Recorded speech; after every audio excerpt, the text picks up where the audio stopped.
Corina Velázquez, Zaida González. ¿Cómo Buenas les va? tardes, licenciado. Hola, Florinelvi.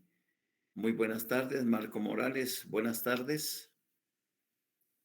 Buenas tardes, Lick. Hola, María José. Gusto de saludarte. Alin, Naomi, Claudia y Lovana, buenas tardes. ¿Cómo están?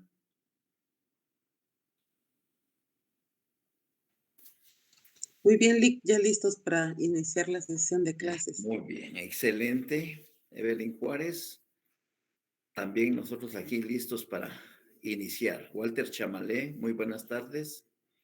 Es un gusto saludarlos por este medio. Felicitarlos porque siempre son los mismos los que se conectan, pero bueno, los beneficiados son ustedes, pues los beneficiados son ustedes porque no es lo mismo estar presente, aunque sea en esta forma en la clase, que te cuenten qué fue el tema que se trabajó, ¿verdad? Como ustedes ya lo vieron en su Classroom, ya se les subió la hoja de trabajo número 11, pero acá ya entramos a la segunda garantía, que es la exhibición personal. Hablamos del artículo 82, de la competencia 83 y 84, de la interposición 85 al 87, del trámite del 88 al 100 y del ejecutor del 101 al 105. Nos quedan escasamente 8 o 9 artículos para la hoja número 12, que ahí estamos preparando ya sus preguntitas y agotamos lo que es, por lo menos en hojas de trabajo, la exhibición personal. Luego, pues el día lunes ya les estaré subiendo las hoja 12, que se refiere también a la exhibición personal. Miércoles que hay asueto.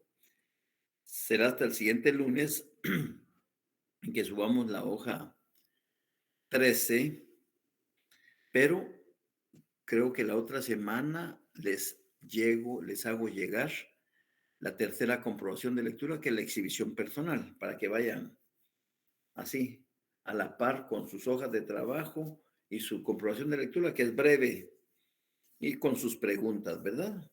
Así es de que pienso que estamos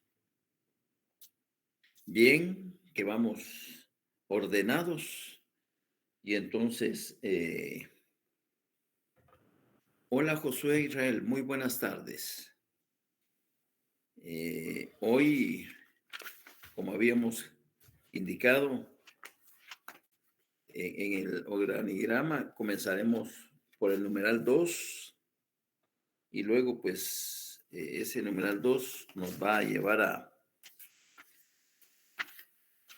al punto 6 de sus copias, al numeral 6, que son otros aspectos que tienen que tomar ustedes en cuenta en el acto de iniciación del proceso de amparo, ¿verdad?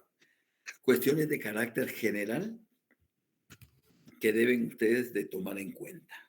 Entonces, nos vamos primero aquí a su página 169 de su ley de amparo y exhibición personal. Ahí iniciamos. Número 2, ya habíamos hablado en la clase anterior del numeral 1, entonces, que dice procedimiento de amparo, entonces, calificación de solicitud. Artículo 22, que lo vamos a leer, por supuesto, lo vamos a analizar. Si en la solicitud se omitiere algún requisito o sea defectuosa la personería, el tribunal dará trámite al amparo y ordenará al interponente cumplir con los requerimientos faltantes dentro del término de 3 días. Recuérdese que no se habla de plazo, término. En el término se respeta sábado y domingo, los asuetos, es decir, no se cuentan como días dentro de la notificación, más el de la distancia cuando sea pertinente, evitando que lo posible se suspenda el trámite. Repito, si en la solicitud se omitieren algún requisito o sea defectuosa la personería, el tribunal dará trámite al amparo y ordenará al interponente cumplir con los requerimientos faltantes dentro del término de 3 días, más el de la distancia cuando sea pertinente, evitando en lo posible suspender el trámite. Bueno, eso dice el numeral 2. Nos ubicamos entonces en el artículo 22 de su ley. Artículo 22 de su ley que habla de omisión de requisitos de la petición. Cuando la persona que solicita un amparo haya omitido el señalamiento de uno o más requisitos en la interposición o sea defectuosa la personería, aquí habla de dos cuestiones que tengo que explicárselas, el tribunal que conozca el caso resolverá dándole trámite al amparo y ordenando él al interponente cumplir con los requisitos faltantes dentro del término de 3 días, pero en lo posible no suspenderá el trámite. Cuando el tribunal lo estime pertinente, podrá agregarse a este término el de la instancia. Desglosemos ese artículo. 1. El amparo no puede rechazarse. El amparo no puede rechazarse. Se debe de admitir para su trámite y si no cumple con alguna de las formalidades que señala el artículo 10 del Acuerdo 1/2013, que amplió los requisitos del artículo 21 de la ley de la petición de amparo, no consignó la edad, por decir algo, no consignó el estado civil, no consignó la profesión, no consignó el domicilio, cualquier requisito. No por ello, el tribunal debe de rechazarlo. Un amparo jamás se va a rechazar. Y hay una llamada ahí, 52, que dice, y quiero que lo subrayen, porque es lo que les estoy tratando de explicar. El amparo no debe ser rechazado por falta de cumplimiento de formalidades, pues su finalidad es evitar la violación a los derechos de las personas. Y señala, ver artículo 4 y 14 del Acuerdo 1/2013 y plazos por razón de la distancia o subsanación de requisitos omitidos. Así lo denomina actualmente el Acuerdo 1/2013 en su artículo 4, página 73 de su ley, página 73. Plazos, ahí habla de los plazos por razón de la distancia, que tómenlo en cuenta. Artículo 4. El tribunal deberá adicionar el plazo legal al de la distancia según las circunstancias existentes, salvo que el acto procedimental que corresponda a las partes pueda ser cumplido en forma electrónica. Es decir, que aquí, si le señala el artículo 4, es por la sencilla razón que tienen que ponerles ustedes un asterisco a ese artículo 4 de su acuerdo y pónganle lo que indica el artículo 48 de la LOG, que dice plazo de distancia. El plazo por razón de la distancia es imperativo, es decir, no queda a discrecionalidad del juez. Si el amparista reside en Escuintla, ahí ha vivido toda su vida, y estaba discutiendo un asunto ante un juzgado de acá, de Guatemala, de primera instancia civil, y el juzgado de primera instancia civil, al dictar la sentencia, le favoreció al señor que vive en Escuintla, pero la contraparte, porque se trata de un bien inmueble, La contraparte, es decir, el demandado, apeló esa sentencia y esa sentencia se elevó al Tribunal Superior, que es la sala de apelaciones, la sala primera de apelaciones que tiene competencia sobre ese juzgado de primera instancia. Y al dictar la sentencia en segunda instancia, la sala le dio caravueltas al proceso. Ya no favoreció al señor que vivía en Escuintla, sino favoreció al contrincante. Y ahí prácticamente ya no hay recursos que interponer porque toparon en esa sentencia de segundo grado. El señor, al enterarse del fallo que le fue desfavorable al señor que vive en Escuintla, se infartó y está hospitalizado en un sanatorio en Escuintla de la cólera, que habiendo ganado en primera instancia, la sala le dio cara vuelta y ahora resulta que lo despojan legalmente de una subpropiedad que él tenía aquí en la zona 3. Y ya este viernes se vencen los 30 días, la temporalidad para acudir de amparo. Y él se encuentra internado en un sanatorio. Él no está en condiciones. Habla con la esposa, habla con los hijos, sabiendo que, que ya este viernes termine el plazo de los 30 días para acudir de amparo, pues uno de los hijos decide tomar la batuta y decir, papá, tranquilo, mamá, tranquila, y ustedes también, yo voy a actuar como gestor judicial. Yo voy a actuar en ese amparo y se va a interponer antes del viernes, pero voy a actuar como gestor judicial.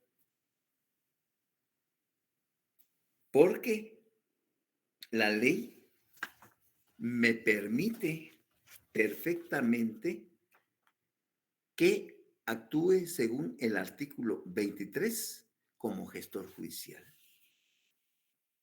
Solo los abogados colegiados y los parientes dentro de los grados de ley, y el hijo es pariente dentro del primer grado de ley con su padre.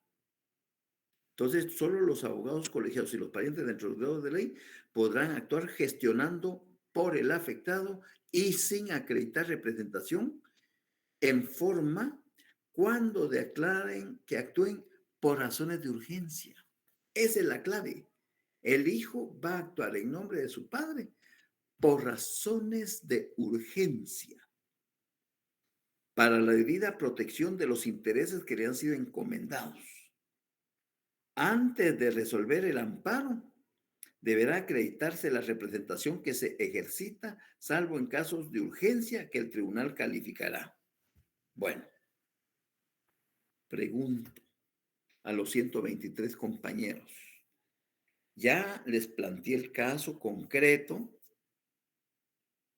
Ya saben que el hijo del señor que fue vencido en segunda instancia por una sala de apelaciones fue despojado de su propiedad y lo único que les queda es acudir de amparo y este viernes concluye la temporalidad del plazo de 30 días. La definitividad pues se agotó porque gastaron todos los recursos judiciales. Ahí no hay administrativos. Y hay legitimidad entre el señor que vive en Escuintla, que fue despojado por una sentencia de la Sala Primera de Apelaciones de Guatemala, y hay coincidencia con el sujeto pasivo. Entonces viene el hijo, contrata a un abogado y interponen el proceso de amparo en calidad de gestor judicial por razones de urgencia.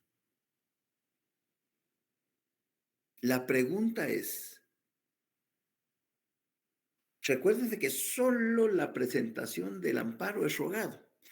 Todo el trámite del mismo se lleva de oficio en el tribunal competente donde se presentó el amparo.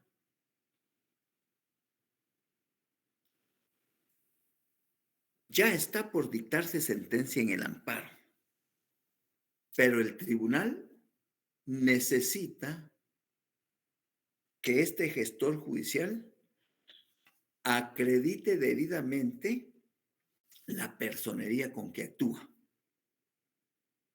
La pregunta es, ¿qué documento presenta este gestor judicial al tribunal?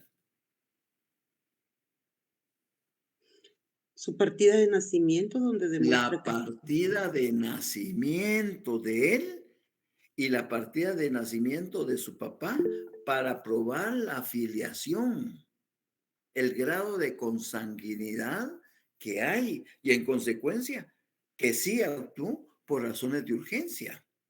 La partida de... Entonces ahí se acredita debidamente la personería. Y la personería es la calidad con que un sujeto, una persona, actúa en nombre de otro, debiendo acreditar debidamente dicha personería.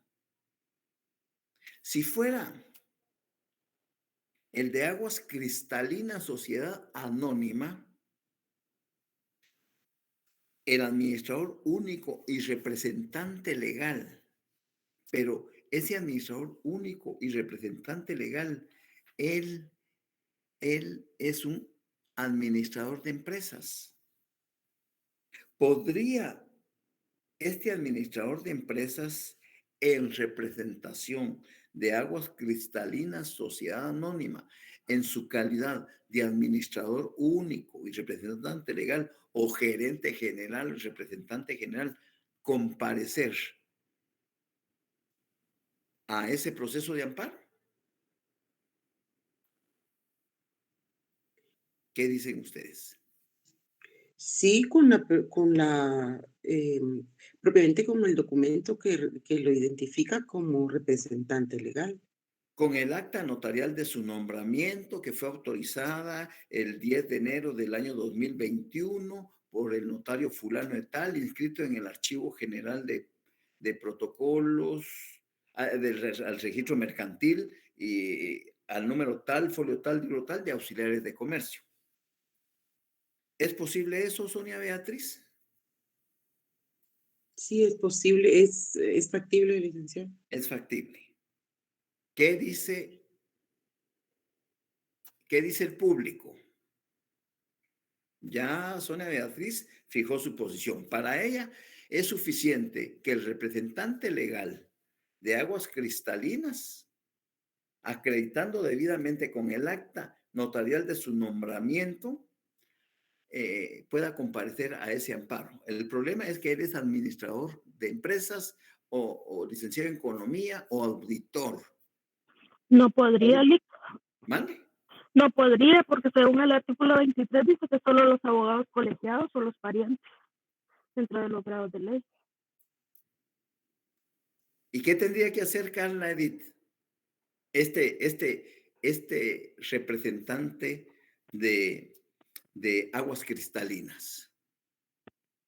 Tal vez contratar los servicios de un abogado colegiado para que él presente. Ser auxiliado por un abogado.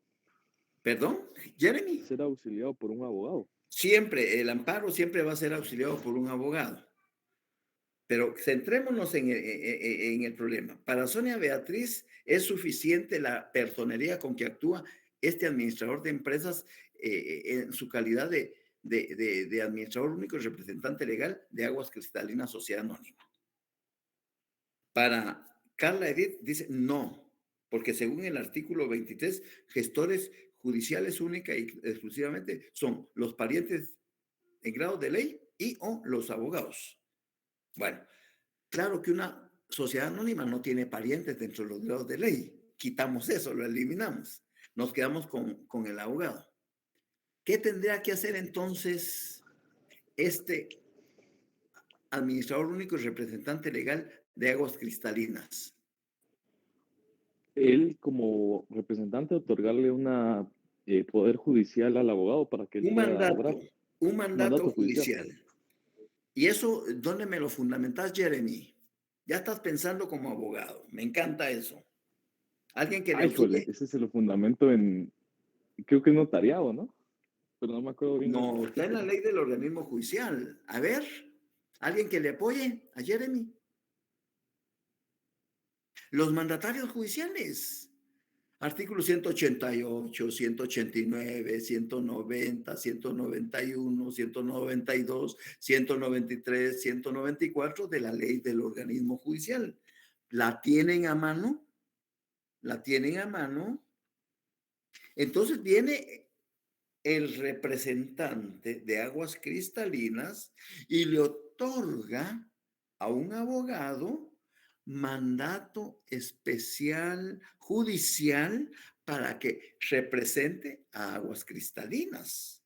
Y con el testimonio de esa escritura debidamente inscrito en el registro de mandatos del Archivo General de Protocolos, se acredita la calidad de personero de entidad cristalina, de aguas cristalinas Sociedad Anónima. ¿Por qué? Porque el administrador único no puede, porque no es abogado. Eres administrador de empresas, o es contador público, o es licenciado en economía, o es arquitecto, o es ingeniero, o es médico y cirujano, o es un maestro de educación. No puede. Tiene que ser un mandatario judicial que únicamente o es un pariente dentro de los grados de ley, pero una SA no tiene parientes. Entonces, nos quedamos con los abogados. ¿Qué dice el artículo 188? Las personas hábiles para gestionar ante los tribunales que por cualquier razón no quieran o no puedan hacerlo personalmente, o las personas jurídicas, aquí se está hablando de las sociedades anónimas, por ejemplo, o las personas jurídicas que no quieran concurrir por medio de sus presidentes, gerentes o directores, pueden comparecer por medio de mandatarios judiciales a cualquier acto siempre que tengan conocimiento de los hechos objeto del proceso. En caso de las sociedades constituidas, bueno, eso ya no nos interesa. Forme los mandatos en escritura pública, facultades, obligaciones de los mandatarios, etcétera, etcétera. Impedimentos. No pueden ser mandatarios judiciales los que por sí mismos no pueden gestionar en asuntos judiciales. Los que tengan auto de prisión, quienes no sean abogados, salvo cuando se trate de la representación del cónyuge, de su conviviente, cuya unión de hecho estuviera inscrita en el registro civil respectivo y de sus parientes dentro de los grados de ley, o cuando el mandato se otorgue para ejercitarlo ante los juzgados menores de los magistrados y jueces, etcétera, etcétera. Pero no nos profundicemos. En este caso, la intención es, uno, cualquier persona que esté dentro de los grados de ley, consanguinidad o afinidad, puede, en nombre del afectado, del amparista, actuar en calidad de gestor, de gestor judicial. Y en su momento oportuno, acreditar la personería con que actúa a través de la certificación de la partida de nacimiento, de matrimonio o de nacimiento del padre, para mostrar la filiación que le existe. ¿Ya? Ahora, si es un ministerio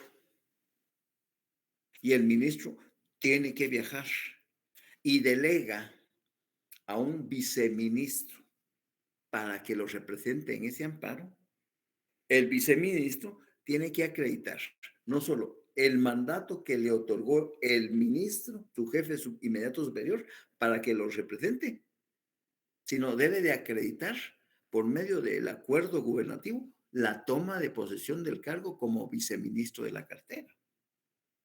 Entonces ahí también se está ejerciendo una personería en representación de un organismo del Estado.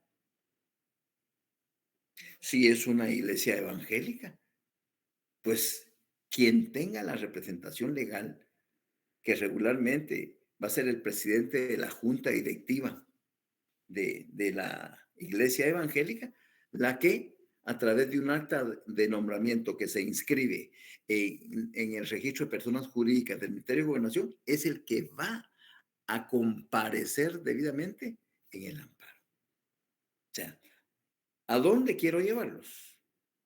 Si es una persona particular que interpone el amparo y no cumple con las formalidades, el tribunal le fija 3 días, el término de 3 días para que lo subsane.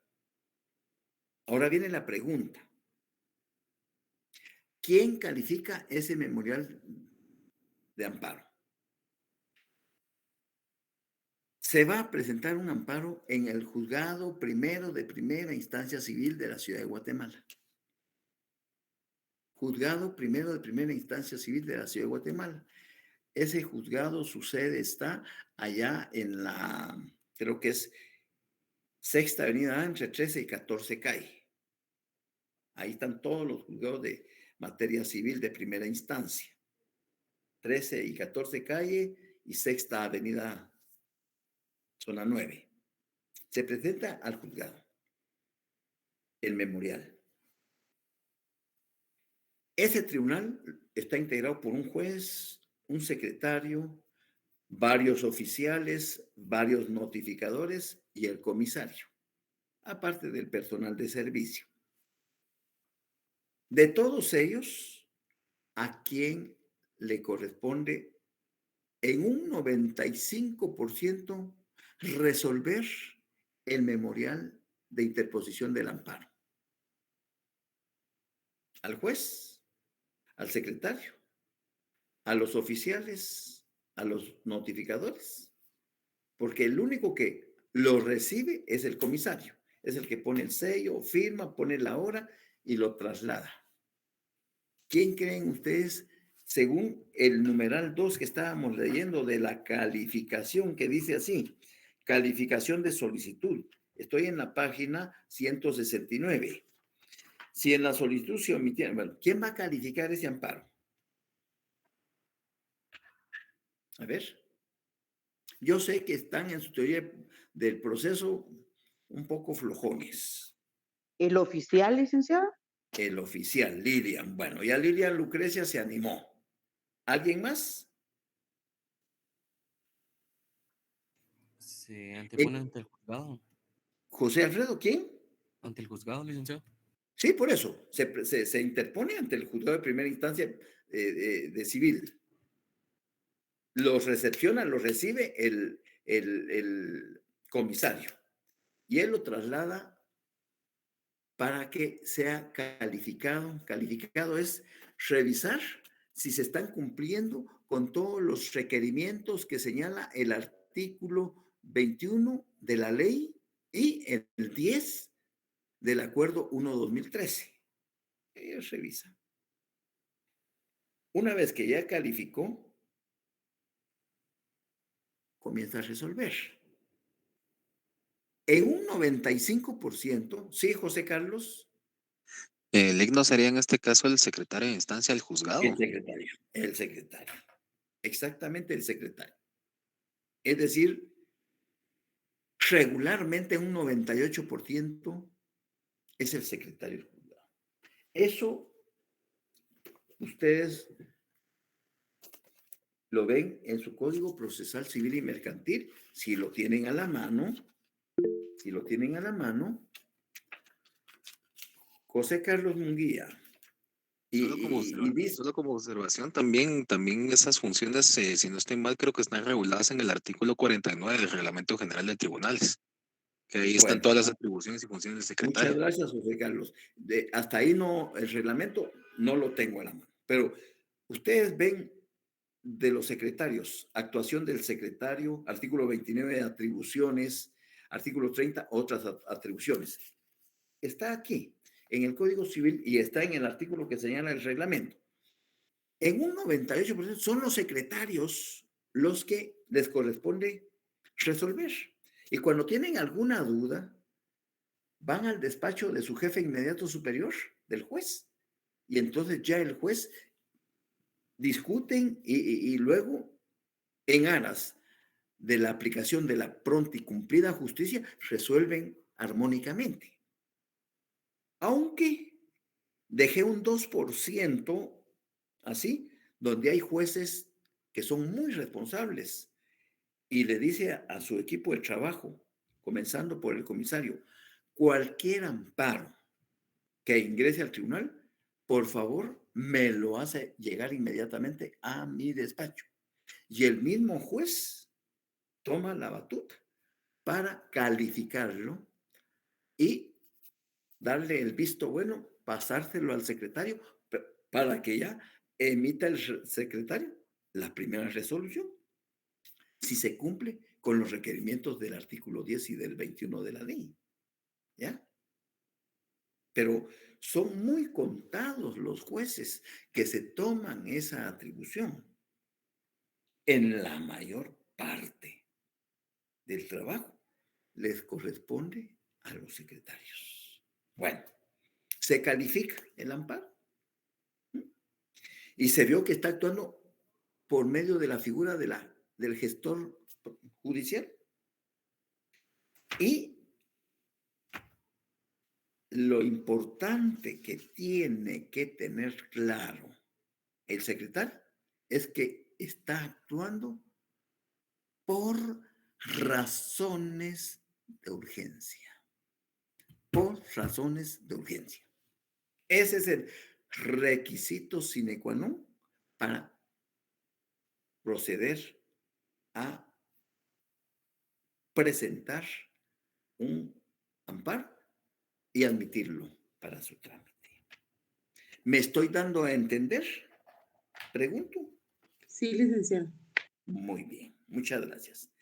En el artículo 23 dice, solo los abogados colegiados y los parientes dentro de los grados de la ley. Y hay una llamadita a la 53 que dice, el gestor judicial que se menciona en este artículo tiene como objeto poner en funcionamiento el mecanismo de justicia constitucional a favor de un tercero de quien se cree que ha sufrido vejámenes o amenazas en sus derechos. Se hace referencia a los parientes dentro del cuarto grado de consanguinidad y dentro del segundo grado de afinidad.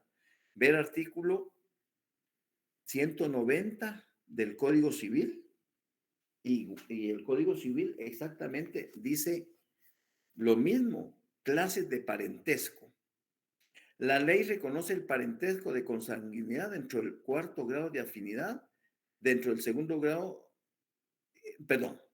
la ley reconoce el parentesco de consanguinidad dentro del cuarto grado, el de afinidad dentro del segundo grado y el civil que hace de la adopción y solo existe entre el adoptante y el adoptado. Los cónyuges son parientes pero no forman grados. ¿Quiénes tienen a la mano el Código Civil en este momentito que yo les leí ese artículo? ¿Quiénes? Pues los que tengan a la mano en este momentito su Código Civil, pónganle un asterisco a ese artículo 190 y pónganle ver harto 21 log. Ver harto 21, así hacen su tela de araña. Ver harto 21 log. El artículo 21 de la log, reglas del parentesco. La ley reconoce el parentesco de consanguinidad dentro del cuarto grado, el de afinidad dentro del segundo grado y el civil que surge de la adopción conforme a la ley. Los cónyuges son parientes pero no forman grados. A ese artículo 21 hagan un asterisco y pónganle ver harto 190 C civil. Así van haciendo su tela de araña, de a poquito. Bueno, sigamos con el artículo 23 del gestor judicial. Solo los abogados colegiados y los parientes dentro de los grados de ley podrán actuar gestionando por el afectado y sin acreditar representación en forma cuando declaran que actúan por razones de urgencia, para la debida protección de los intereses que le han sido encomendados. Antes de resolver el amparo debe acreditarse la representación que se ejercita, salvo casos de urgencia que el tribunal calificará. Llamada 54. De forma ordinaria, una persona no está legitimada para plantear un amparo en nombre de otra, sin acreditar la representación respectiva. En todo caso, sería un mandato judicial. Sin embargo, este artículo señala que en caso de urgencia, esa es la palabra, en caso de urgencia, se puede conferir esta facultad a los abogados colegiados y a los parientes dentro de los grados de ley bajo la condición de acreditar su representación posteriormente. De tal manera que sus efectos producen, 1, la suspensión temporal del acto impugnado, 2, obliga a las partes a su cumplimiento debiendo ejecutarse de forma inmediata y 3, no puede modificarse ni alterarse lo decretado por la autoridad, sino hasta resolverse en sentencia o lo ordene el tribunal. En ese artículo 23 de su ley, pongan 2 asteriscos. 2 asteriscos. En uno, pónganle ver art 21 log. Ver art 21 log. O sea, la relación de parentesco. Y luego, también pueden en el artículo 22 al final, donde está la llamada 52, que es la omisión de requisitos, ver harto 48 log, porque en el 48 de la log habla sobre la razón de la distancia, el espacio de tiempo que se le debe dar a los sujetos procesales en razón del lugar que han señalado para recibir notificaciones, que es el término de la distancia. Esto lo hago para que ustedes vayan ahí haciendo sus telitas de araña y que un artículo lo remita al otro, el otro lo refiere al otro y así van armando su conocimiento. ¿Vamos bien? ¿Nos vamos entendiendo? Sí, claro. Sí, Lic, muchas gracias. Muy bien. Sí, licenciado, gracias. Muchas gracias. Entonces ahora tomemos otro aspecto importante para plantear. Si es en única instancia, óigase bien, si el amparo se va a plantear en única instancia, porque solo hay una instancia, debe de plantearse ante la CC, ante la Corte de Constitucionalidad, que es el único tribunal competente para conocer en única instancia. Deben de presentarse 12 copias del memorial y de todos los documentos que se acompañan como medios de prueba. 12 copias. ¿Ya? ¿Y cuál es la competencia de la Corte de Constitucionalidad? Inicialmente, la encontramos en la ley en el artículo 11 de su ley. Competencia de la Corte de Constitucionalidad. Hay una llamada número 25, un pie de página 25, que dice: la competencia de la Corte de Constitucionalidad fue modificada por el artículo 1 del auto acordado 1/2013 de la Corte de Constitucionalidad. Fue modificada porque fue ampliada, pero es lo mismo, Ahí veámoslo. Corresponde a la Corte de Constitucionalidad conocer en única instancia, en calidad de Tribunal Extraordinario de Amparo, en los amparos interpuestos en contra del Congreso de la República, la Corte Suprema de Justicia, el presidente y el vicepresidente de la República. Inicialmente, así está.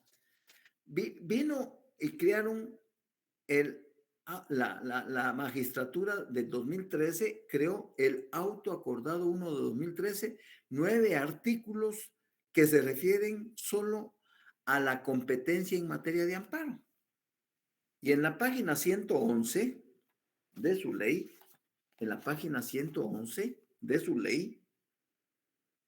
habla en el artículo 1, competencia de la Corte de Constitucionalidad. De conformidad con lo que establece el artículo 11 de la Ley de Amparo, Excisión Personal y de Constitucionalidad, la Corte de Constitucionalidad será competente para conocer los amparos que se interpongan contra el Pleno, la Junta Directiva, su presidente, la Comisión Permanente, los bloques legislativos, las comisiones de trabajo y cada uno de los diputados, todos del Congreso de la República. B, la Corte Suprema de Justicia, su presidente, sus cámaras, así como cada uno de los magistrados que la integran. Y C, el presidente y el vicepresidente de la República. ¿Ya? Entonces, no hay mucho pierde en relación a cuándo se va a presentar un amparo en única instancia. Porque después de la Corte de Constitucionalidad ya no existe otro tribunal de superior jerarquía. Lo único que quedaría, lo único que quedaría sería la Corte Celestial. ¿Vamos bien? Sí, licenciado. Muy bien. Sí, Perfecto. Trasladémonos entonces al numeral 3 de su página 169. Numeral 3 de su página 169. Primera resolución. Artículo 33 de la Ley de Amparo y Excisión Personal. Luego hay que ver el artículo 5 y 6, pero dice, el tribunal dará trámite a los amparos el mismo día en que le fueren presentados. Eso atendiendo al principio procesal de que todos los días y horas son hábiles. Artículo 5, cajonero, ya lo saben ustedes. Y solicitará los antecedentes o en su defecto informe circunstanciado a la autoridad contra la cual se haya pedido amparo, es decir, la autoridad recurrida, la autoridad impugnada o la autoridad que tiene legitimación pasiva porque hay coincidencia con el amparista que tiene legitimación activa. Asimismo, el tribunal hará el pronunciamiento de otorgar o no el amparo provisional. Eso es bien delicado, pero es importante. Esa es la primera resolución, que es un decreto, un simple decreto. Vayámonos entonces a nuestra ley originaria y nos vamos al artículo 33. Procedimiento. Trámite inmediato de amparo. Hay una llamadita ahí, un pie de página que es la 62, que dice, este es el fundamento legal de la primera resolución, la cual admite para su trámite el amparo, solicita los antecedentes de las actuaciones al sujeto pasivo, otorga o no el amparo provisional y ordena su notificación al día siguiente.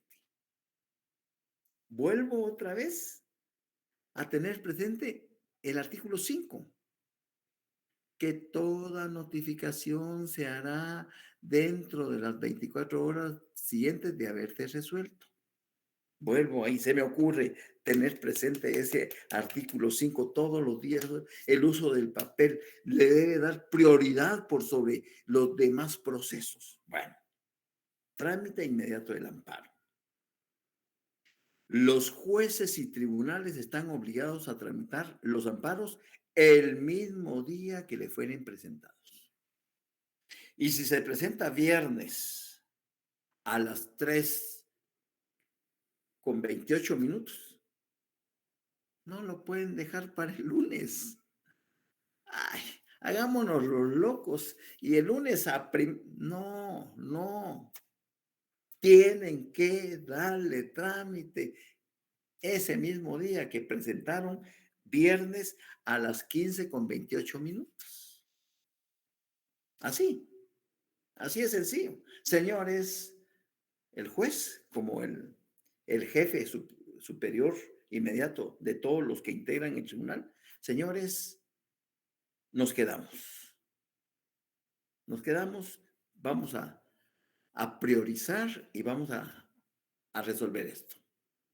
¿A quién, señor secretario? ¿A quién por turno le corresponde? ¿A quién? No, al oficial segundo. Se queda el oficial segundo, se queda el notificador, se queda el secretario, me quedo y quiero alguien de apoyo. Perfecto, se queda. Entonces a usted la próxima le dispensamos y le damos un día de goce, de descanso por el apoyo que gentilmente nos está brindando. Así se maneja. Es que el día, no. Tienen que darle trámite porque es una garantía constitucional la que está en juego. Pues está la vida, la integridad, etcétera. Entonces, los jueces y tribunales están obligados a tramitar los amparos el mismo día en que les fueron presentados, mandando pedir los antecedentes, eso es lo primero. O en su defecto, informe circunstanciado. Cualquiera de los dos, el tribunal los va a aceptar. A la persona, a la autoridad, al funcionario o al empleado contra el cual se haya pedido amparo, quienes deberán cumplir remitiendo los antecedentes o informando dentro del perentorio. Ahí hay una llamada 64. Significa que es improrrogable. Lo perentorio es improrrogable. Es que mire que me duele una muela, que tengo cita. No me importa. Usted me debe de remitir dentro del perentorio término de 48 horas el expediente. ¿Ya? Significa que es improrrogable, ya que por esencia descarta la posibilidad de que pueda ser prolongado con motivo de la petición unilateral formulada por la parte a quien afecta. Vivi Hernández, ¿cuál es tu duda? Vivi.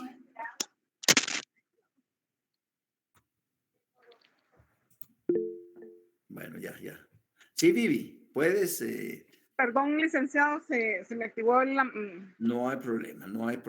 No te preocupes, ya. No hay problema. Entonces dice, quien deberá cumplir remitiendo los antecedentes o informando dentro del perentorio término de 48 horas, más el de... Volvemos a tomar el de la distancia otra vez, porque depende del lugar a donde hay que ir a notificar. Llamada 65. Ver artículo 4, ese ya se los leí, del artículo 2013, plazos por razón de la distancia, que fijará el tribunal en la misma resolución a su prudente arbitrio, porque es imperativo fijarlo. Llamada 68. Ver artículos 24 y 26 del Acuerdo 1-2013 de la Corte de Disposiciones Reglamentarias a la Ley de Empresas, amparo provisional y calificación de presupuestos procesales. Leamos esos dos artículos para ver si artículos 24 y 26 del auto acordado. 24 es la página 83 de su ley. Amparo provisional. Aunque yo prefiero no leerlo hoy porque vamos a hablar sobre el amparo provisional, una clase solo para eso. Y el 26, calificación de presupuestos procesales. Son requisitos necesarios exigidos por la ley para que puedan ser válidos en un proceso. Esos son los presupuestos procesales. Aquellos requisitos, la llamada 221, aquellos requisitos necesarios exigidos por la ley para que puedan ser válidos en un proceso. Luego de recibidos los antecedentes o el informe circunstanciado de la autoridad denunciada, el tribunal deberá calificar bajo su estricta responsabilidad el cumplimiento de presupuestos procesales por parte del solicitante respecto de la temporalidad, la definitividad y la legitimación activa y pasiva. Lo que yo les explicaba con anterioridad. Así como aquellos otros que determine la Corte de Constitucionalidad por medio de la doctrina legal. Entonces, no nos compliquemos la vida.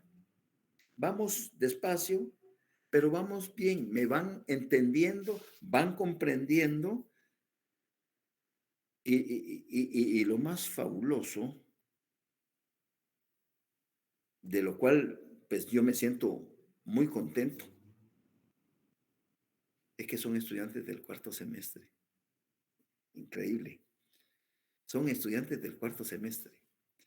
¿Me van comprendiendo lo que voy explicando?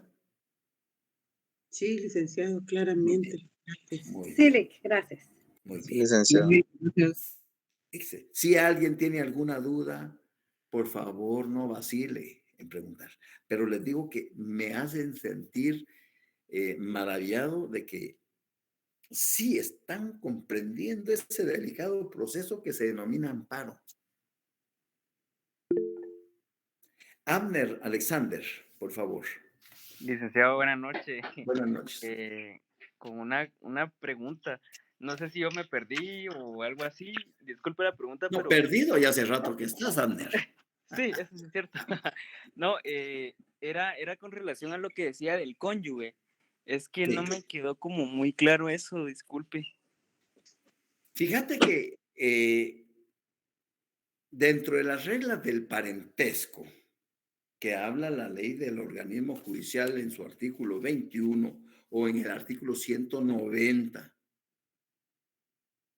del Código Civil, entonces indica que los cónyuges son parientes, pero no forman grado. Esposo y esposa son parientes, de conformidad con nuestro ordenamiento legal, pero no forman grado. Así como tú, con tus padres, de tus padres hacia ti, hay un primer grado de consanguinidad. De ti para tus padres y para tus abuelos, maternos o paternos, un segundo grado de consanguinidad. Y si tuvieras bisabuelos, de ti para tus padres, un primer grado, para tus abuelos, maternos o paternos, un segundo grado, y para tus bisabuelos, bisabuela o bisabuelo, paterno, materno, un tercer grado de consanguinidad. Y si uno de tus hermanos fuera casado, hay otro grado. Puedes comenzar para vertical para arriba o colateral. Subís con tus padres, primer grado. Bajás con tu hermano o tu hermano, segundo grado. Este tiene hijos, tercer grado. O sea, puede ser colateral o ascendente o descendente. Entonces, los cónyuges, esposo y esposa, son parientes, pero no forman grados. Y entonces, tu duda está respecto a la figura del gestor judicial. Ahí está, ahí es donde está tu duda. Ajá, digamos que si ¿Ya? ellos pueden comparecer para lo del Correcto. amparo ajá. Fíjate que dice, solo los abogados colegiados y los parientes dentro de los grados de ley. Ahí no entra la esposa. Y dentro de los parientes, dentro de los grados de ley. Los esposos son parientes, pero no forman grados. Entonces no entra. Pero entonces tú me puedes decir, bueno, pero ¿y los mandatarios judiciales? Miren, en el 193 dice, impedimentos no pueden ser mandatarios judiciales. No pueden ser. 1A, los que por sí mismos no pueden gestionar en asuntos judiciales. No nos interesa. B, los que tengan auto de prisión o condena pendiente por cualquier delito por el tiempo fijado no nos interesa. el C. El C es el que nos interesa. Quienes no sean abogados no pueden ser mandatarios judiciales, quienes no sean, salvo cuando se trate de la representación del cónyuge. Entonces, el esposo sí le puede otorgar un mandato judicial a su esposa para que lo represente judicialmente. Sí, pues ¿Ya? sería con el mandato, ¿verdad? No, Un no mandato nada judicial. de Quienes no son consentimiento. abogados no pueden ser mandatarios, tienen impedimentos para ser mandatarios judiciales, salvo cuando se trate de la representación del cónyuge, coma, de su conviviente cuya unión de hecho estuviera inscrita en el registro, en el RENAP, o sea, una unión de hecho de derecho. Son unidos de hecho, pero legalmente. Se puede otorgarle un mandato judicial, ¿ya? Y luego dice, y de sus parientes dentro de los grados de ley. Entonces ahí entra primer grado, segundo grado, tercer grado, cuarto grado de consanguinidad, primero y segundo de afinidad. ¿Tú eres soltero? Casado. Sí, soltero. Soltero. ¿Qué edad tenés, Abner? 21. 21. ¿Tienes novia? No. Ah, bueno, está bien, está bien. Estás dedicado a tu trabajo, a tu estudio y está bien.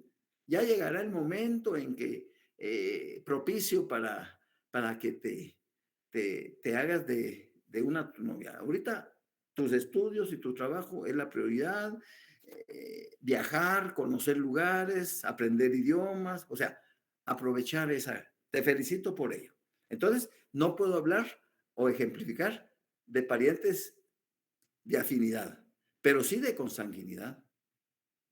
Tú puedes, si fueras tú el interesado en interponer un amparo, pero vas a salir de viaje hacia Estados Unidos, hacia México, cualquier lado, y se te vence el plazo, pues tu papá, tu mamá, tu hermana, tu hermano, tu tío, pueden actuar como gestor judicial en tu nombre, por razones de urgencia. La esposa puede actuar como gestora judicial de su esposo, pero al momento de acreditar la representación, la personalidad con que actúa, no va a acreditar con la partida de matrimonio, va a acreditarlo con el testimonio de un mandato especial judicial que su esposo le otorgó ante los oficios de un notario. ¿Te queda claro? Sí, perfecto, licenciado, muchísimas gracias. Eso de ¿Alguna otra cabal duda? de los mandatos no lo había escuchado, pero sí, muchísimas gracias. Muy bien. ¿Alguna otra duda de alguien más? Bueno, que tengan feliz fin de semana. Ay, Lick, es que yo pensé que usted estaba hablando de dudas con respecto al tema. Es que yo sí tengo una duda, pero Bueno, hazla. gracias. Con el cuestionario número 10, la pregunta Cuestionario número 10. 10 y la pregunta 20. Cuestionario número 10, la pregunta número 20. Si alguien tiene la respuesta, que colabore. En los casos en que el Estado, cualquiera de sus entidades, haya pagado por responsabilidad del funcionario subalterno, el Ministerio Público está obligado a iniciar las acciones para repetir contra el responsable. ¿Qué entiende por ello? Suponete que el Estado tuvo que pagar por negligencia a un empleado público 500,000 quetzales en prestaciones y eso, pero fue por capricho del director de esa unidad que no quería saber, le caía mal el empleado, pero no había motivo y razón para despedirlo. Sin embargo, el empleado inicia el procedimiento ordinario de reinstalación, es reinstalado por parte del juzgado. Se le notifica al director de esa unidad que debe inmediatamente reinstalar. Pero como le cae mal, no lo reinstala. Todos los días el empleado se presenta todos los días ahí y ahí se va a sentar a una silla desde las 8 a las 4, todos los días, pero no le dan posesión del cargo que él desempeñaba. Aparte de la desobediencia, que es un ilícito penal, cuando él ejecuta, porque lleva a su abogado, levantan actas y ejecuta, resulta que hay que pagarle 500,000 quetzales por el tiempo en que él estuvo fuera de su trabajo por el capricho del director. Entonces, el Ministerio Público puede demandar a este director y cobrarle la cantidad que el Estado indebidamente pagó a este empleado por el capricho de esto. Ese es repetir. O, por ejemplo, te lo voy a poner más fácil. Tú tienes tu gran una cuata o un cuate de aquellos cuates que, puchica, que dan la vida porque se conocen desde la primaria. Y en una de esas te sorprende y te dice, mira, Sonia, haceme la campaña. Fíjate que voy a sacar mi tarjeta de crédito del BI, pero me pidieron fiadora y tú eres mi amiga y eres de, ay, no, yo no me gusta, pero así, no hay problema, yo no te voy a fallar. Bueno, te convence como siempre. Quedas ahí como codeudora, como fiadora. La cuata topa la tarjeta. Tenía un límite de 40,000 y se pasó a 60,000 y se te desaparece. Lógicamente que el banco va a requerirte con notas dirigidas por el departamento jurídico, que mire que usted aparece como fiadora de la señora fulana y tal. Ella pues tiene una deuda actualmente de 60,000 quetzales más los intereses y costas, por lo que acérquese al departamento jurídico para ver, te haces la loca. Al año llega a tu casa una notificación de un ejecutivo embargándote tu salario, ¿ya? Embargándote tu casa, arraigándote como medidas precautorias, porque tener que pagar ya no son 60,000, son 90,000 quetzales, incluyendo los intereses. ¿Y qué te queda si ya te embargaron? Y como tú nunca has estado en esos problemas y tienes la disponibilidad, vas a hablar con el bufete que demandó. Mire, yo por tonta serví de fiadora, pero yo no estoy acostumbrado a esos problemas. Hágame una rebajita, por favor, permítame. Bueno, al final, mire, los 60,000 no podemos quitárselos porque esos van al banco. Y los otros, de los 30,000, le vamos a cobrar 10,000. Mire, 70,000, bueno. Levantan todas las medidas, se desiste y y tú tienes ese título de 70,000 que pagaste. Ese título te va a servir para que cuando la encuentres a tu cuata, que está trabajando en tal lado, está viviendo en tal lado, tú puedas demandar por el pago que hiciste por ella. Eso es repetir. ¿Te queda claro? Sí, licenciado, gracias, muy claro. Muy bien. Y disculpe, no sé si tiene tiempo de responderme de colaborarme con la 20 del cuestionario 11. La 20 del cuestionario 11.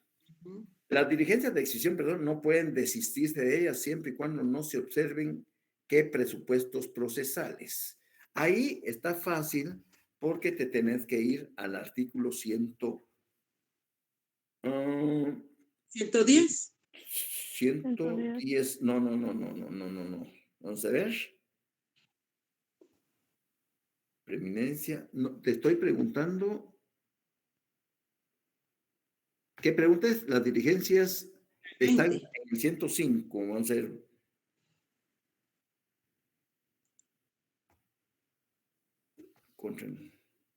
No, entonces sí, nos pasamos de ahí. Nos pasamos a las. Sí. No pueden sobreseerse, dice. No pueden desistirse de ellas, desistimiento. Las Ujú. diligencias de diciembre no pueden ser sobreseídas ni pueden desistir de ellas mientras no se localice al detenido. Ese es el requisito sine qua non. Sí, pues el No artículo se 110. puede entonces. desistir del 110, no se puede desistir de una exhibición personal en tanto no aparezca el detenido. Es decir, la persona a favor de quien se interpuso la exhibición personal. Así es Sí, que, sencillo. y entonces la 19 es igual el 110, ¿verdad, Lick? La 19, las diligencias no pueden ser sobreseídas. No son iguales, fíjate. Porque en las diligencias de exhibición personal no pueden ser sobreseídas ni se pueden desistir de ellas mientras no se localice el detenido o el habido desaparecido. En este caso, hablemos de el caso que les hablé de Cristina Sicavisa. Mientras no aparezca Cristina Sicavisa, alguien de los sujetos procesales que pida el sobreseimiento del proceso solo se puede sobreseer en el caso de Roberto Barrera, que era el esposo y que ya falleció. Ahí sí se sobresee el caso en relación a él, porque falleció. Pero pedir el sobreseimiento del proceso de la exhibición de Cristina, no, hasta que aparezca. Entonces no puede sobreseerse. Y desistirse hasta que no se localice. Ahí, ¿a dónde entramos?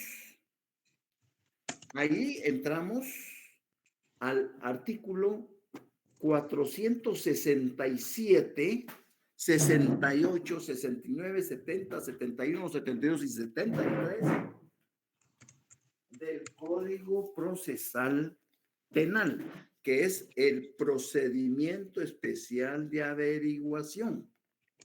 467. Pero eso ya es materia que va a contener la hoja número 12 para explicártelo. Por el momento me quedo acá. ¿De acuerdo? Lick, una pregunta.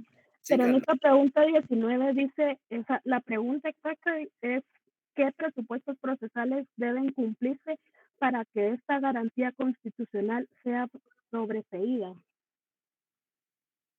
Ah, bueno, pero eso estás hablando tú de la... De la pregunta 19 que le acaba de hacer Sonia, del laboratorio 11.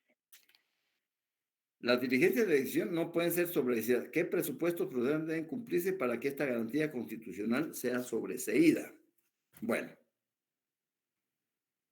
hay una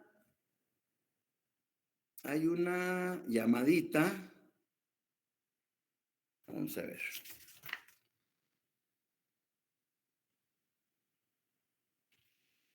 Hay una llamadita que habla en relación a esos presupuestos procesales.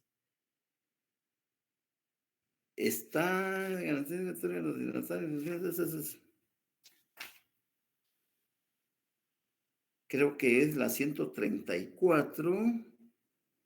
Los hechos que dieron 132. Si como resultado de la diligencia practicada que tuvieran indicios de la persona de la exhibición hubiese desaparecido el tribunal, ordenar inmediatamente la pesquisa de oficio, el proceso especial de averiguación. Pero hay algo que habla sobre esos presupuestos procesales. Y dentro de los presupuestos procesales habla, eso lo encuentran ustedes en el 467, 68, 69, 70. Ahí encuentran la respuesta. ¿Ya? Búsquenlo ahí, por favor. Ok, de acuerdo al expreso. Vaya, por favor. Licenciado. Buenos Vaya, días. pues. ¿Qué presupuestos? Las diligencias de decisión personal no pueden ser sobreseídas. Sí. ¿Qué presupuestos deben cumplirse para que esta sea sobreseída? Ahorita no la tengo presente, ya me tupí, pero se las tengo para el lunes, ¿de acuerdo? Sí, de acuerdo, Lick. Gracias. Vaya, pues, y ustedes apóyenme buscándola. Sí, eso vamos a hacer, Lick. Ándale, Gracias. pues. Feliz noche. Un abrazo. Feliz Feliz noche, Gracias, licenciado. Lick. Igualmente, feliz noche. Feliz noche, Buenas Lick. noches, un abrazo. Feliz noche, licenciado. Gracias, Fin de muy semana. amable. Feliz noche a todos. Feliz noche. Saludos. Igualmente, Feliz noche a noche. todos. Buenas noches.